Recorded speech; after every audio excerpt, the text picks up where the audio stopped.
So Guru Nanak started Kartarpur, right? Why did he have to do it if he's running around everywhere, talking to people, having dialogues, and changing certain minds too?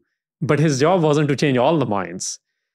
One of the things which we discover is that he founded a new city because the people and the state, the policymakers at the time, it was more imperial and kings and chiefs, they wouldn't change the policies.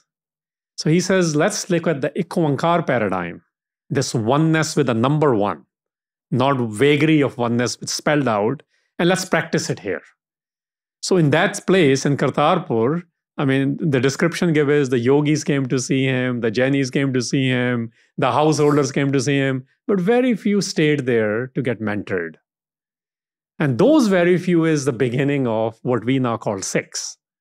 You know, they came from various cities. Many came to check him out. Many came to have a dialogue with him, but few stayed to get mentored, and it did not include his two sons. So the institutionalization of Sikhi, as we may call it, it's really not an organized religion per se. It was more of what trainings are needed in order to change the policies in the world. First policy is my relationship with the divine. As an outgrowth of that, how to live in the community. So this idea of anti-racism, anti-sexism, these are the words we use today. He was practicing at Kartarpur. Equality. Equality is still very much a 20th century understanding we carry from a universal suffrage movement, from United Nations, because somebody's still deciding that you are equal, we give you these rights now. Because we think from a legality angle now.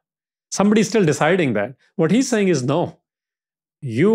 Every human being on this earth is a product of divine gift.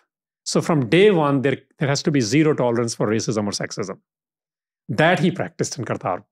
And Sikhs who stayed there, who got mentored in this, and eventually there's a transfer of leadership there. And this is the institution of Sikhi, where one individual named Lena became Angad, and we call him Guru Angad, or the second Guru Nanak, who perfected that. And he built that further in another city called Khadur.